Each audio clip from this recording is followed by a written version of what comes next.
Yo, what's going on YouTube, GZTV? Man, I'm so sorry I haven't been able to get videos out to you guys. I'm not even going to be able to work on it tonight because I'm fucking gassed. We're here, though, we're going to talk about the NBA and March Madness. We're going to do that kind of simultaneously over the next couple of nights. I'm not going to, preview the March Madness matchups. You guys should know what those are. But we're going to talk about some things. Obviously, we're going to first talk about the NBA. We had two good games. We had the Pacers and the Nets game, and then we had the Raptors and the Warriors.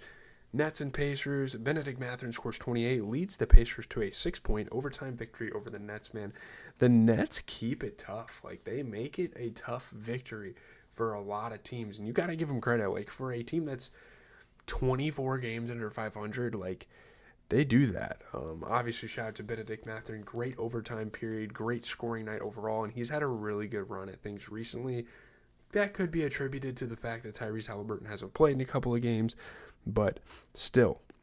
Obviously, Miles Turner, down the stretch playing insane defense, made for some really good basketball. Again, Miles Turner, such a good rim protector, such a versatile big for this Pacers team, and he has been helping them for years. Obviously, tempers flared between the Pacers and the Nets. Trenton Watford ended up getting ejected. But yeah, man, Bennedict Mathurin just offensively such a tough player. I know you guys are clicking on this video and think you got clickbaited because I'm talking about the NBA, but we're going to talk about college in a little bit. Don't you worry. The NBA is still important, though. The regular season is progressing. So getting into the Nets, 22 points for Zaire Williams, who shot 50% from three, and you get 22 points out of D'Lo, but I don't know what the hell was going on with Jalen Wilson again.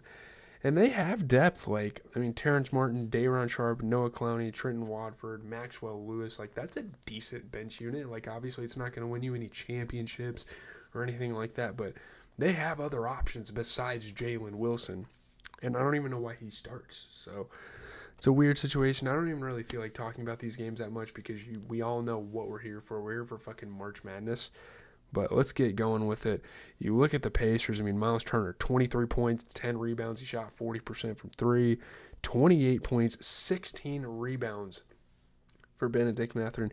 He shot 50% from three, so those two just catapulted him forward.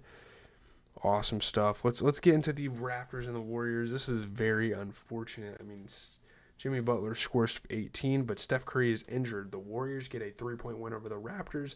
That's good. That's positive. The Warriors get a dub, and they're continuing to be insane. They're 41-29. I don't think anyone ever expected this team to be that good. But, Jimmy Butler, this is his second triple-double with Golden State, and he did a little bit of everything. Scored at a decent level, and, especially rebounding and playmaking, which isn't, I know Jimmy Butler is a great all-around basketball player, and he's very versatile, and that's why he's earned star status in the NBA. He hasn't really been known to get triple-doubles. And this has really, flipped the switch in his career and, his role. And I think that's awesome to see. They hold on. Obviously, Steph Curry leaves the game with an injury, and, right away, they're doing MRIs. Hopefully, he's okay. That's a very fundamental piece of the NBA. Having Steph Curry around is good for basketball. Yeah, hopefully he's okay. Yeah, Jimmy Butler and Draymond Green, I think obviously going into that whole deal with Jimmy Butler, I think it was pretty interesting for people to kind of figure out how these two would mesh with each other chemistry-wise, and they look really good out there together. But this was a good game. Quentin Post, really good at the rim defense. Obviously, you're playing guys like Jamal Sheed, who's always going to make it tough. Speaking of which, his Houston Cougars, who are on my shirt, beat my school's ass right here. These motherfuckers beat these motherfuckers' ass. That's my school right there, boys.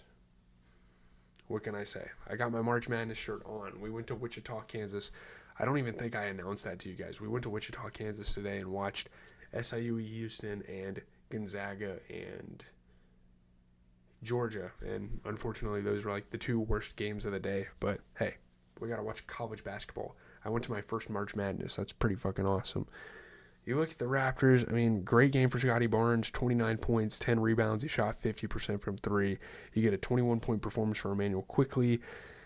I don't know. I just think a guy like Magbo's really lacking in the starting lineup, and he's young, obviously. And, they have Jameson Battle and Jamal Sheed and especially Colin Castleton recently, who they've decided to give a lot more rotational minutes. But Magbo. I'm not a huge fan of Jonathan Magbo, if I'm being honest with you. You look at the Warriors, man, 21 points for Draymond Green, and then you get 16 points, 12 assists, 11 rebounds for Jimmy Butler the third, don't forget it, who shot 50% in the contest. So shout out to the Warriors, but man, what we all fucking came here for, and it's crazy because I'm actually not going to talk about any of the games I watched today because they were dog shit. But let's get into March Madness. I'm super hyped to talk about this. I'm not a huge college basketball like fanatic or like an analyst or anything like that. Just wanted to preface that with you guys. We're just going to get into the close games. I'm not going game by game. I think we're going to start with the Yale-Texas A&M game.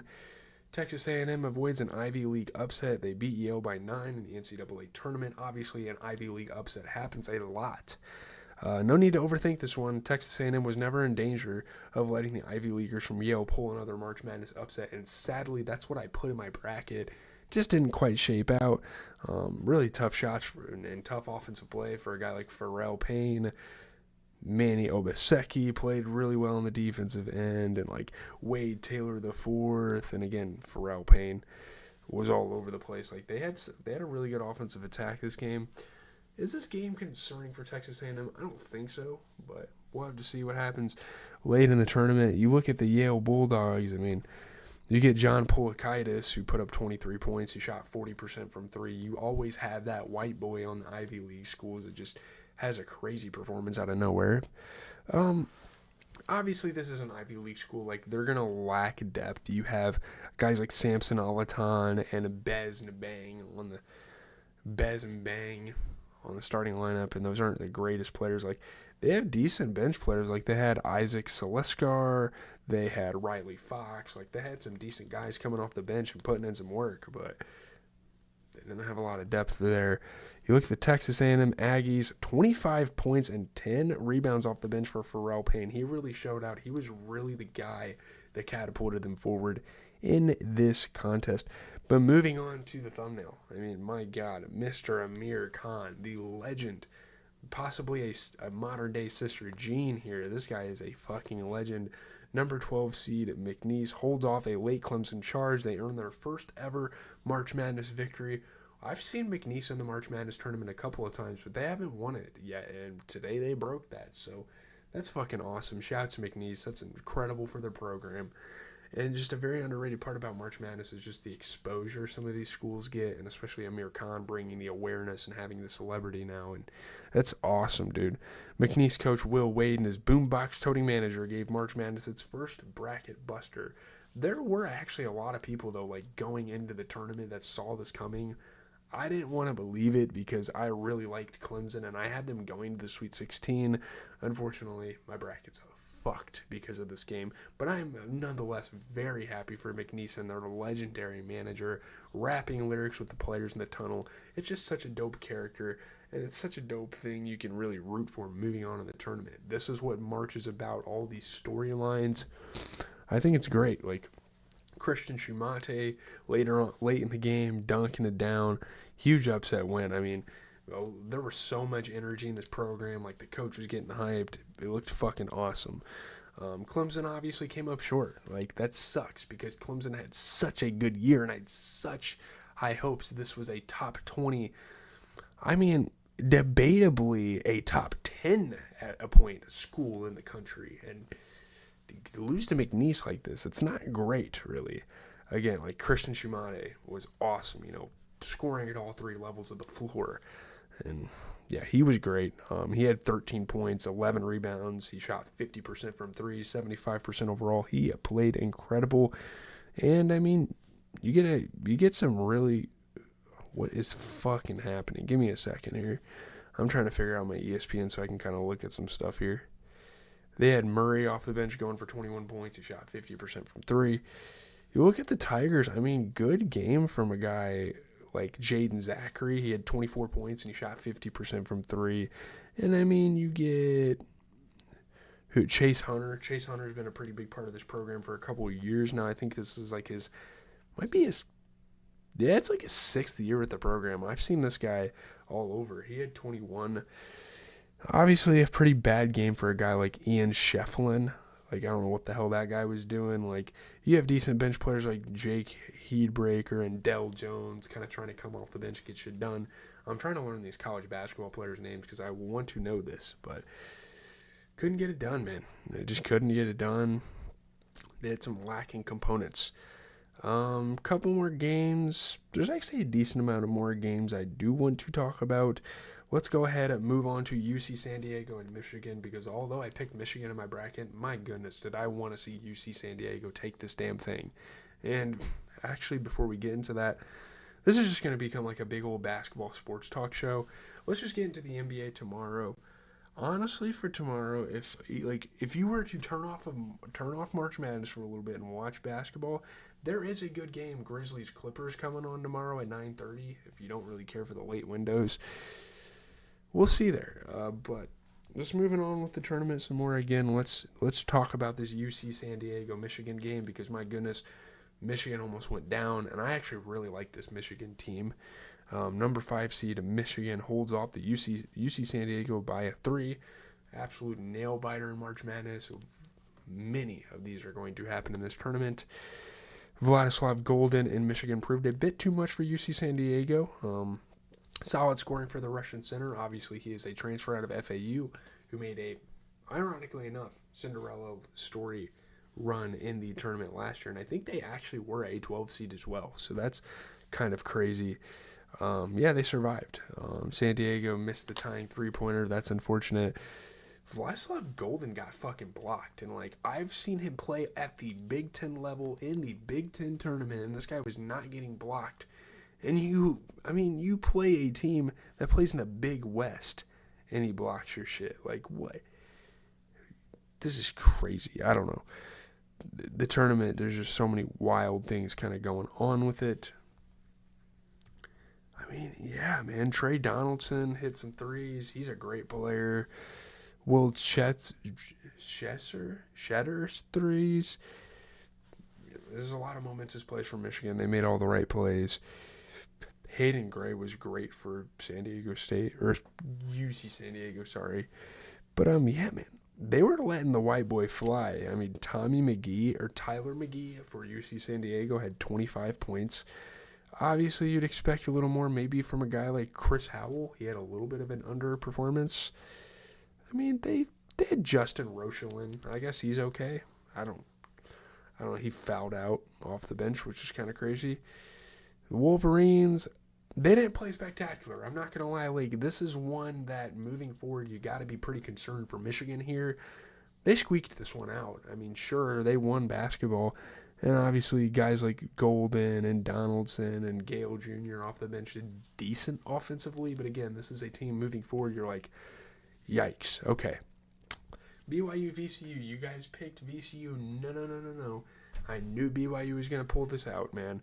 BYU enjoys March Madness success with a 9-point over VCU a year after their NCAA tournament flop. Eager Demon and Richie Sanders led BYU to a victory on Thursday, and they kind of get redemption, and they're going to start a huge run. I'm telling you guys, this is a school to watch out for. BYU is not anything to mess with. Obviously, this is a little concerning that they made it close with VCU, but VCU is a really good program. They've been in pretty bad conferences, and they've made consistent tournament appearances. So you gotta think, obviously, Trevin Nell. Man, this BYU squad is so good at shooting threes, and it's a very entertaining school.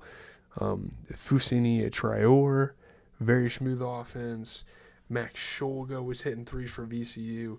Two pretty decent three-point shooting teams, like Zeb Jackson turning defense into offense.